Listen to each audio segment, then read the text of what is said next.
Hi, everybody. Welcome. It's Matthew Dickson of mindday.ca. It's Monday night. I'm going to be talking about mental health and general mental health tips. I'll talk about schizophrenia because that's what I've got, and I'm doing well now. So hopefully I can help some people out there with that. And I'll also talk about mental health in developing countries. I advocate for that cause at mindday.ca. I've been doing some digging today on loneliness, a little bit of digging, not a whole lot.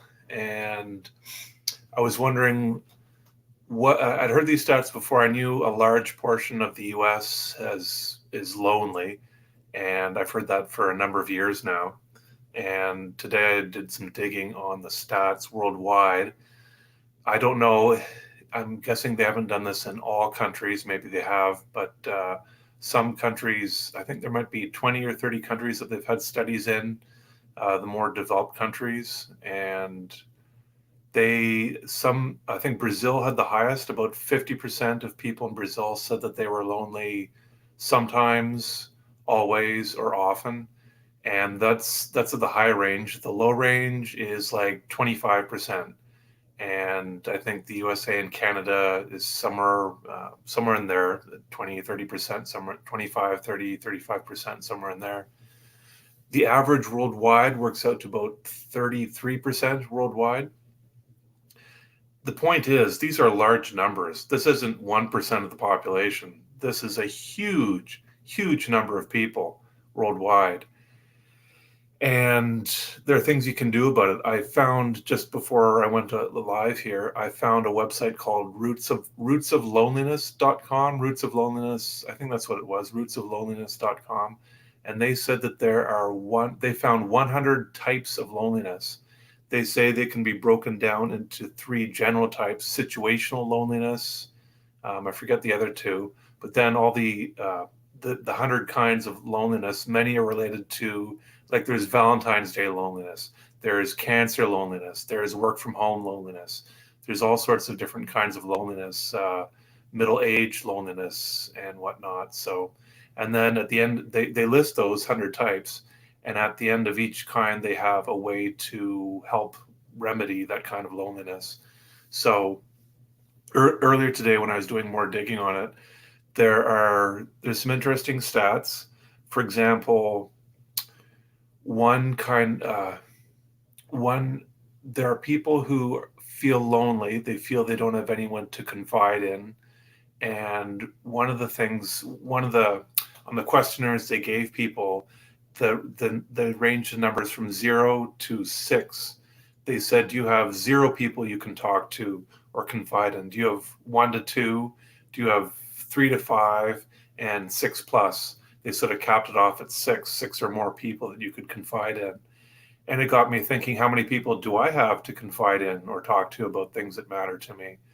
And so it's good. I mean, when I was younger, I didn't have as many people, but as I've gotten older, I've made more contacts throughout the year, and there are people who I can phone and have a conversation with about things that matter to me. And I will say, though, that Emma Benoit, she's the star of the movie My Ascension. You can find that at myascension.us.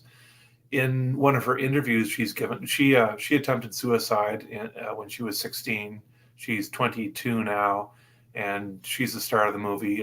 The movie's to help spark conversations between primarily youth and their parents, but it's good for anyone, about suicide and loneliness. And Emma felt she had no one to talk to, and she said she felt she couldn't tell anyone what was really going on in her head. In one of her interviews, I haven't seen the movie yet, but in one of her interviews, she says, and she tells people this because she talks a lot, she advocates and talks to a lot of youth. She says some people will come up to her and say, I have no one to talk to. And her response to that is, really? And I've got a little tiny beef with that, but that's okay. I love Emma Benoit and what she's doing and all that. I don't want to say anything negative about her.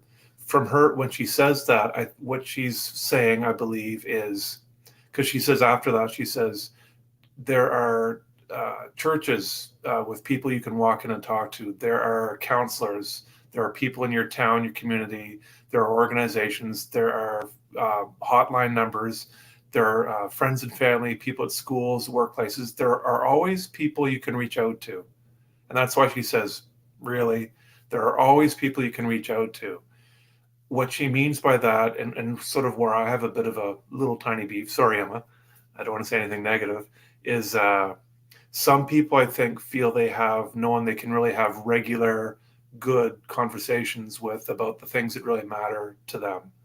And in those surveys I found earlier today on loneliness, they said that many people, for example, there are people who talk with their friends and family. They said a few times a week. People who are lonely said this, and people who aren't lonely said this. People who aren't lonely talk with friends and family in person, on the phone, or in text, email, social media regularly, a few times a week. And people who are lonely still talk to their friends and family in those same ways, phone, in person, online. And the interesting thing on that was people who are lonely yet talk to their friends and family a few times a week. These are large percentages, like 50% or so, 60% of people talk regularly a few times a week to their friends and family, yet they still feel lonely. They could feel lonely for a large number of reasons, but another one of the stats said people talk to their friends and family once a week, yet they still feel that there's things that they can't entirely talk to people about. And I'm pretty sure it was Ayanla Van Zandt. She's an author, and in one of her books I read, she said that too few people get a chance to tell somebody else their life story. And we all have a life story. We all have a story that goes that we have our life story up until now, and our life story changes day by day, month by month, decade by decade. And too few people get a chance to actually tell that to another human being. And I did have a chance to tell that to somebody. It just sort of happened. It came out in conversation with someone, I don't know, 10, 15 years ago for the first time. And it was wonderful. I was talking to this person and I was thinking, wow, this really feels like I'm getting a chance to tell my life story. It took me about an hour. I forget exactly, it could have been 90 minutes. But I know other times when I feel I just have to get stuff off my chest, it's not necessarily telling my life story, but it's when I just have to vent, get things out. That can take often 45 to 90 minutes, 60 minutes on average, somewhere in there. That's a common venting session for me for a time frame. But that doesn't necessarily mean I'm telling my life story to someone in that 45 to 90 minutes. It's wonderful. And I think with those studies of loneliness, I think that's what they might be. What might be the underlying cause is people don't get a chance people get a chance to talk about things that matter to them to a certain degree, but they don't get the real full meal deal out. And they've done studies of people. They've put voice trackers on them and followed them throughout the day. Well, the tracker follows them throughout the day, and they monitor their voice for tone and whatnot and content. And people who have regular conversations throughout the day, they talk about could be mainstream topics, but that does improve people's overall well-being, just simply having conversations throughout the day. That's and it doesn't have to. It could be about the weather. It could be about popular culture, whatever. Not things that really essentially matter to them a whole lot, like more personal topics. But those help. Those conversations we have throughout the day help, and that's why I recommend. Well, lots of people recommend simply going outside. Like the people who are lonely, who yet still are phoning people regularly, their friends and family, a few times a week. Even though they're lonely, those things help. You take those things away, and I'm sure those people would suffer even more with loneliness. So, yeah. One thing that may help in getting for people who are lonely, if you're saying, I'm going out talking to people, yet I don't feel like I can talk about the things that really matter. I'm talking about I may be having some good conversations, but I want to talk more about more things that really matter to me. One way that might help is to help build relationships with people you know, or strangers you have yet to meet. It's called Big Talk, bigtalk.org, I think. And it's, anyway, look up Kalina Silverman. She created Big Talk. She's in California, I think. And she said, why do we have all this small talk with people when we could be having big talk? So she's got a list of, well, hundreds of questions now that you can ask someone. And I think it's a TED Talk or a talk that at least went viral. It's got millions of views. She went as an experiment talking to random people on the street, strangers, and asked them these big talk questions like, what is your biggest regret in life? When were you happiest in your life? And she's got hundreds, at least dozens and dozens and dozens of questions you can ask.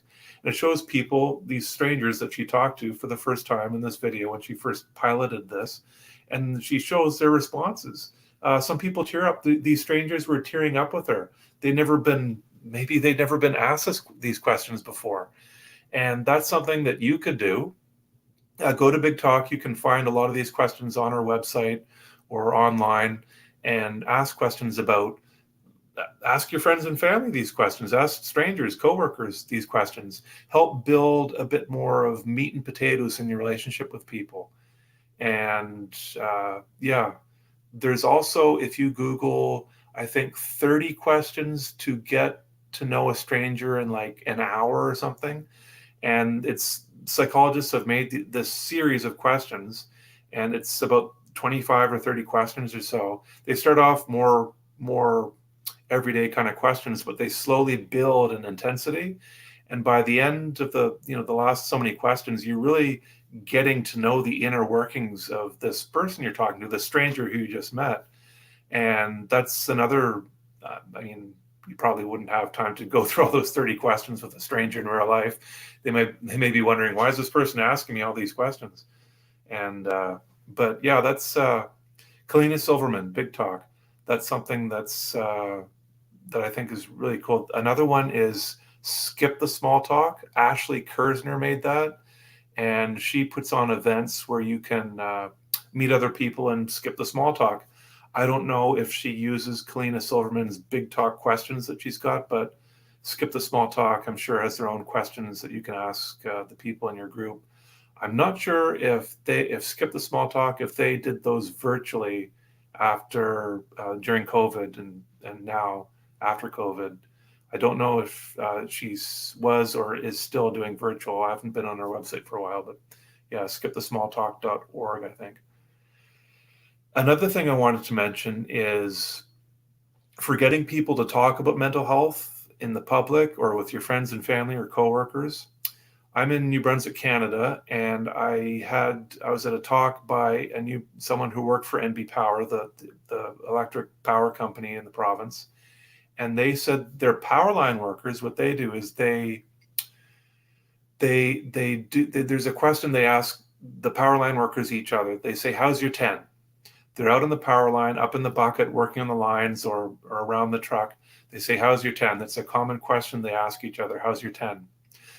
They ask that because they say that the stats, I think, are 60% of our thoughts are in the future, 30% are in the past, and 10%, just 10% is in the present moment. And so I think the 30 and 60, I could be getting that backwards, but I'm pretty sure it's 60 in the future, 30% in the past. 60%, what am I going to be doing tomorrow, tonight, the next day, next week, next month?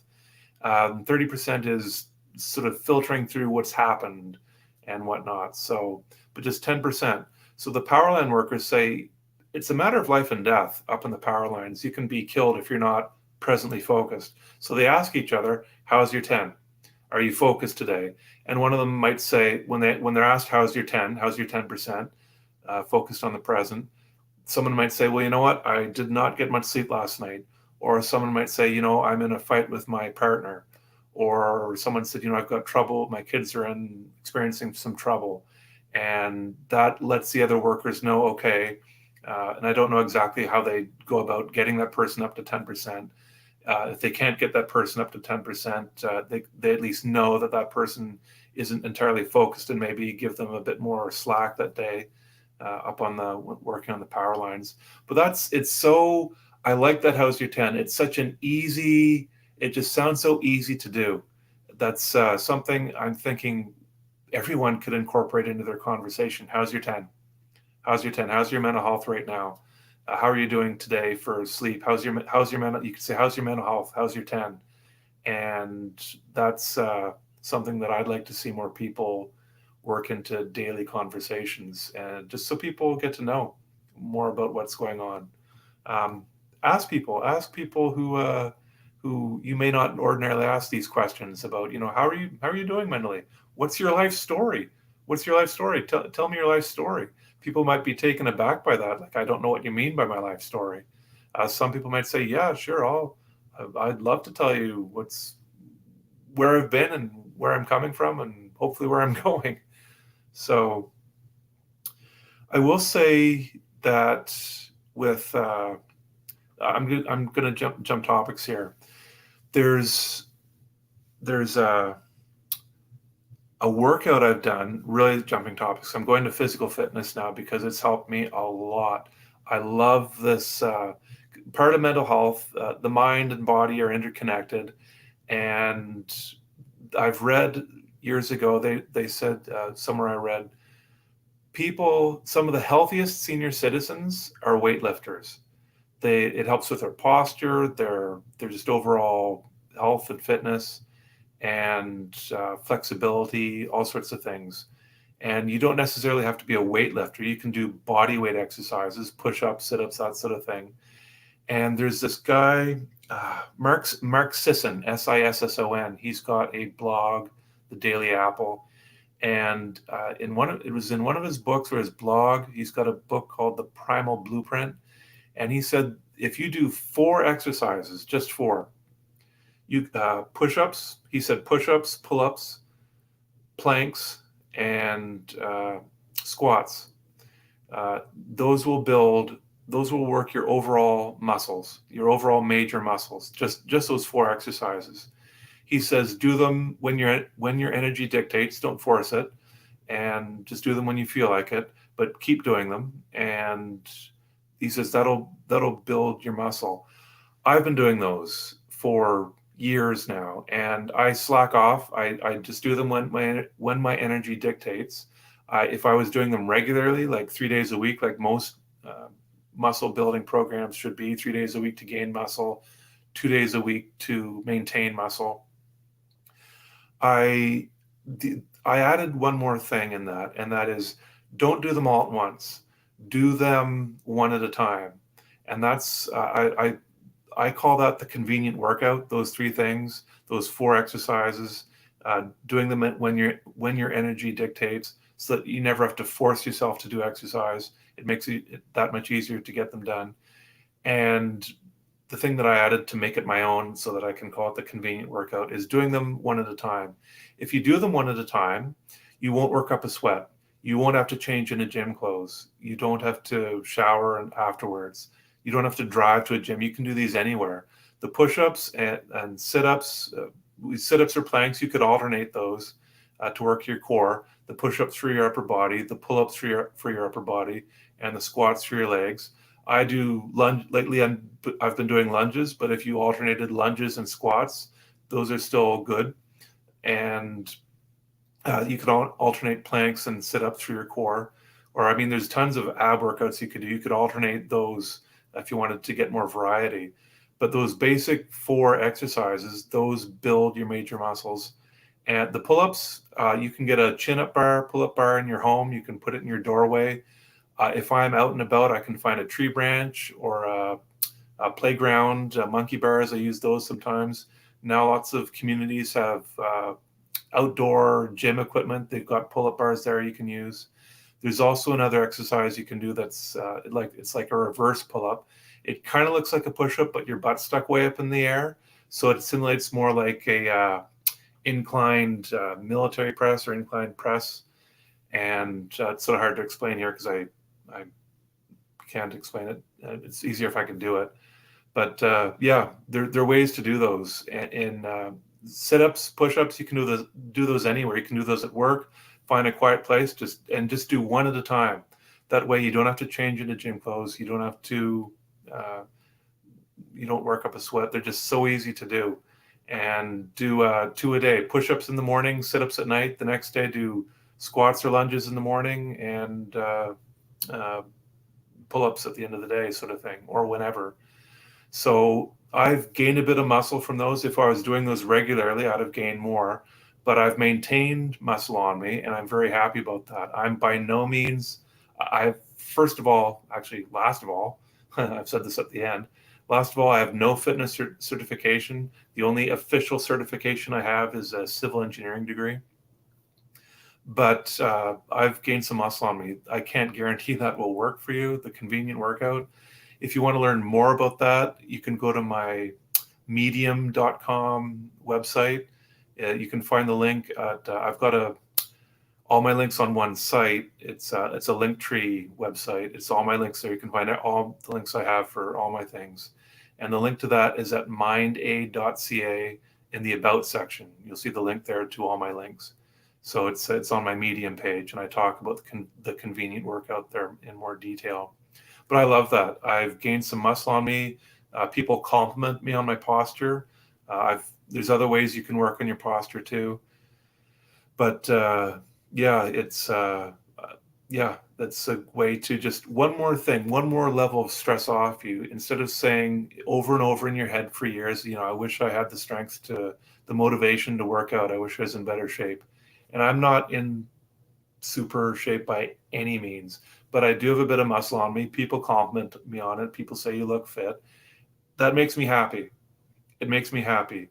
I'm not going to win any bodybuilding competition, but there's just, if you start looking at people and paying more attention to their muscle, how they look, people can have a wide range of how they look. People can have a bit of muscle on them and look fit. You don't have to be a Dwayne Johnson massive guy for people to give you compliments. I started doing push-ups and sit-ups years ago, and people after a while started to compliment me on it. I never had anyone say to me before in my life that you look fit.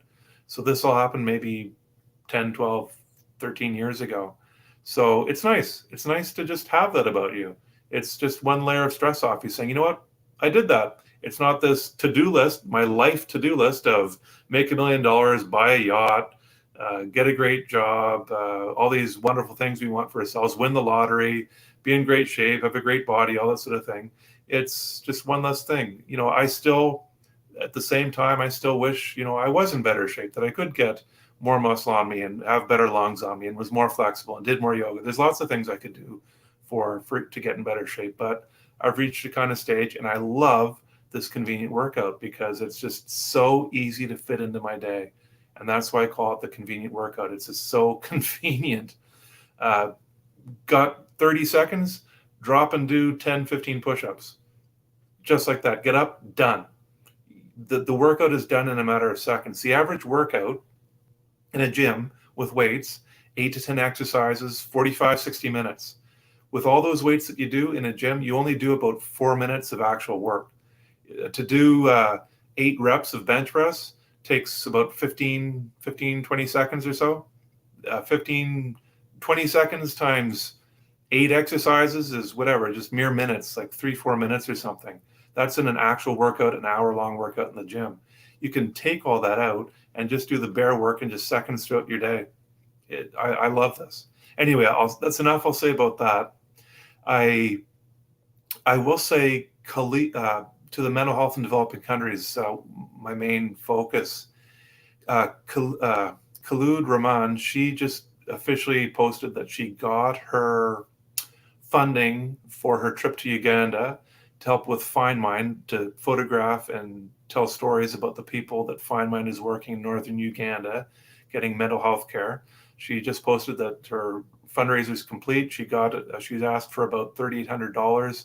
She booked her flight to Uganda for this September, and she's so excited. She's cried a number of times just with tears of joy for people who've donated to her. I posted it on my Facebook page and other, I think LinkedIn too. And for those who donated because they saw me, thank you. thank you for donating. I'm glad to be a part of that. I made a very small donation. I wish I could have given her a lot more, but yeah, I'm so glad she did that. And I'm really looking forward to her photos and her stories that she's going to tell from her September. It's a 2-week trip she's doing in September. So yeah, Find Mind is one of the 8 nonprofits that I steer people towards at MindAid, helping people with mental health care in developing countries. So yeah, that's a recent development. So happy about that. And I've also found tryglobal.org. They're trying to get people in Ukraine, mental health, trauma recovery yoga. It's a type of yoga that helps people recover from trauma. They're right now, tryglobal.org is working right now in Iraq, and they're making really great strides. They're my 8th nonprofit I found to donate or fundraise to. There are more nonprofits at mindaid.ca. They you can't donate to the other ones, but they do more awareness campaigns and whatnot in developing countries. Many of them are in Africa.